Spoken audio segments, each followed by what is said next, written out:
Waheguru Ji Ki Khalsa, Waheguru Ji Ki Fateh. My name is Nish. I'm the Chief of Police for Peel Regional Police. I have Deputy Chief Nick Milinovich, who is in charge of our emergency and investigative services. He has the command for our extortion task force, which I'm going to tell you about.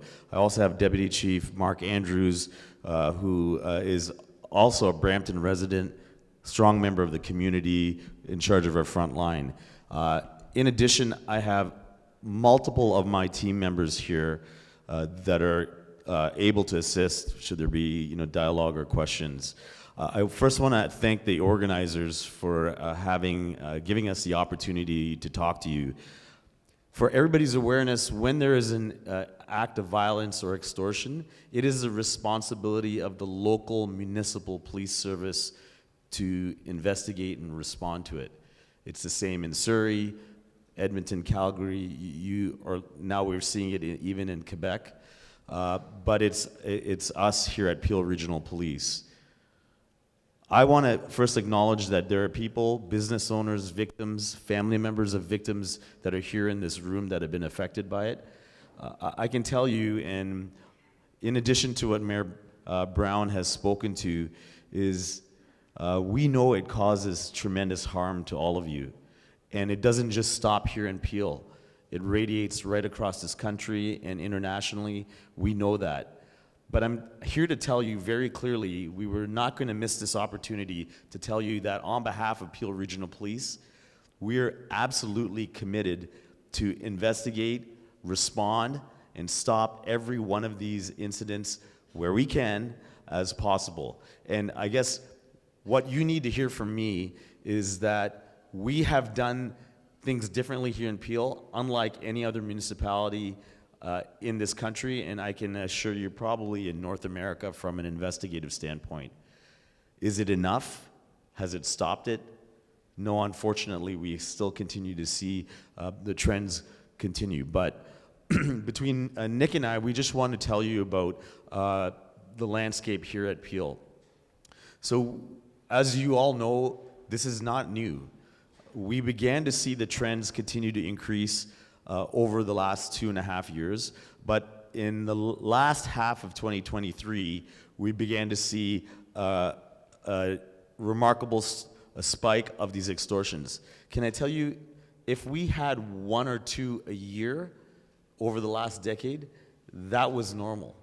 But as you can see from the stats here, in 2023 alone, we began to see 319 extortions. The second column reflects the business owners or businesses that are targeted in the midst of it. So we know it's families, it's homes, it's people's workplaces that are being targeted. And many of them began with just messages on WhatsApp, on social media, but then they also involved acts of violence, which I think we all know have occurred. And our response at Peel, and I need to tell you that, we don't want to wait for this to get worse. Our immediate discussion was to establish a task force. Can I tell you, we are the only, now Lower Mainland has just begun to undertake this, but we're the only police agency in North America to establish a dedicated extortion task force. So what we did in the discussions with the deputies is to draw our best investigators, those that know the Sikh community, the South Asian community well, and bring them all into a dedicated unit. And so we started with 30 officers, which a lot of police agencies can't do that. We had to take them from the front line, put them into special assignments, because we knew the complexity of this was continuing to increase. And we also began to see a lot of, let's say, criminals copying each other, doing the same thing. And so the dedicated task force was an extension of our efforts to do that. I think all of you need to know, our responsibility is exclusively here at Peel Region. But we also took a role on at a national level to continue to work. I know I have a senior deputy commissioner from the RCMP, Brian Larkin, and good friend here. He and I have had many conversations, but we've had conversations because some of the individuals responsible are not locally from here. Some of them have been from BC, from other communities, coming here and causing the harm. So throughout the year, we've had many conversations with the chiefs right across Canada, inclusive of even down to Sacramento, California, because we've had connections for US and Canadian back and forth. So this image is what we're showing you to see the spike we've seen increasing in 2024, as well as a slight reduction and now a spike again that we see back again. But the one thing I'd like to highlight to you is those two lines that indicate the number of people being charged and arrested. The projects have resulted in over almost close to 300 charges being laid. I can tell you we're not done yet. We will have more announcements coming in the future about more people being held responsible. As you know, the extension of our police agency to show a dedicated effort is one thing. We have local resources that are dedicated to it. We're working transnationally with our other agencies to investigate it.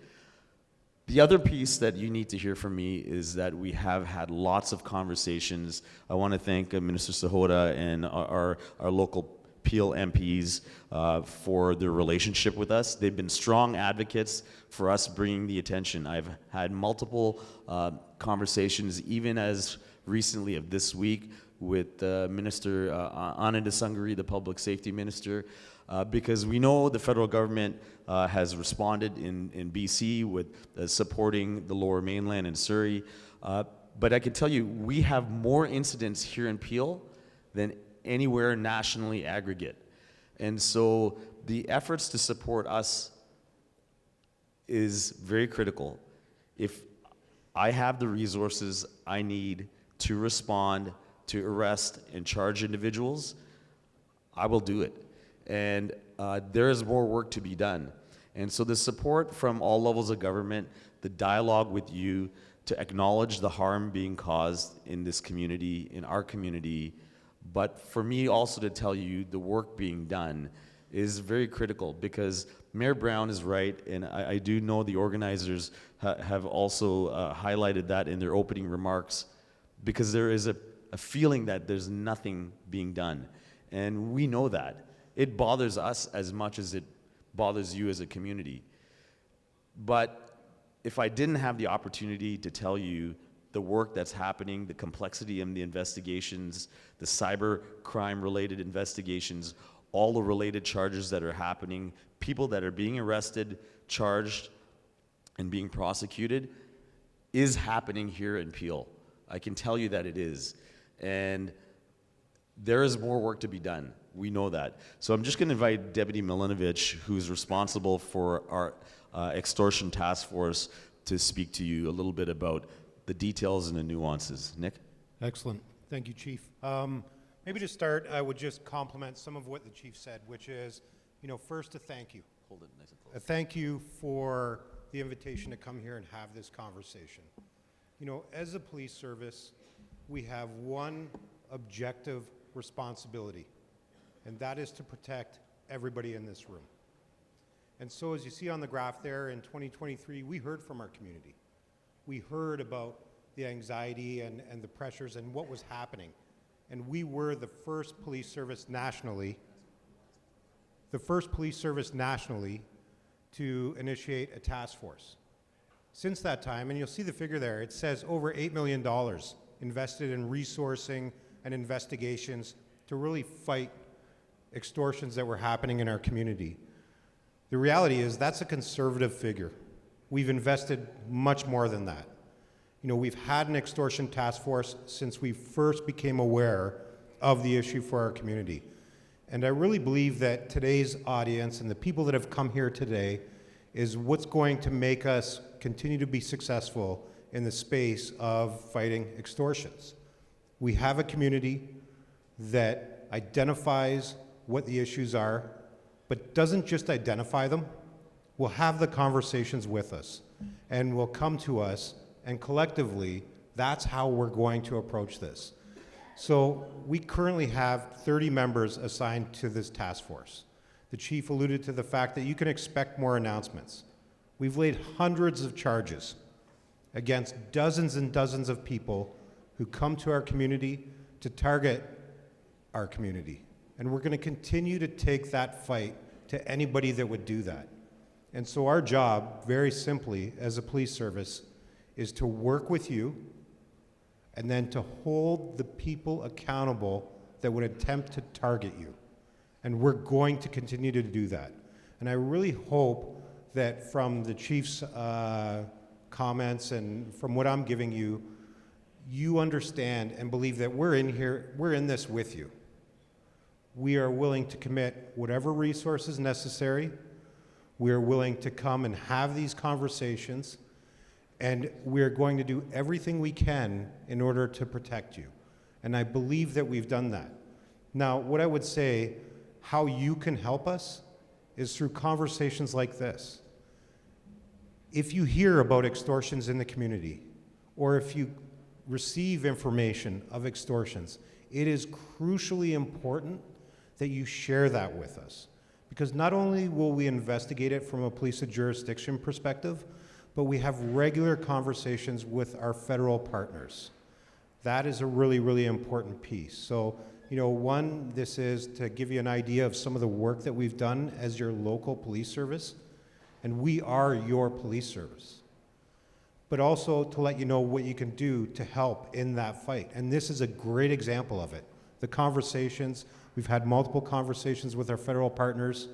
You know, Mayor Brown is probably one of the strongest advocates in the space of community safety anywhere in the country as far as mayors are concerned. And continue to have those conversations, share your concerns, and we'll advocate on your behalf, but we will also hold people accountable. Thank you, Nick. And just before we conclude and hand it over back to the MC, we know that there's a fear about reporting. We understand the extortions are underreported. There are people that are in this room that have had before come to the police, and despite that, they've become victims. And that's a reflection of how much things have changed. To Nick's point and my point is that has changed. We are fully dedicated and committed to making sure that we support your needs and community needs. Things like duty to warns and those discussions leave people feeling very helpless. We know that. So our job from the policing standpoint is to do our very best with the resources we have and continue to advocate for continued support for us here at Peel Region. I'm telling you, we're unlike any other community. Things that make Peel as beautiful and vibrant as it is being exploited by criminals. It's being exploited.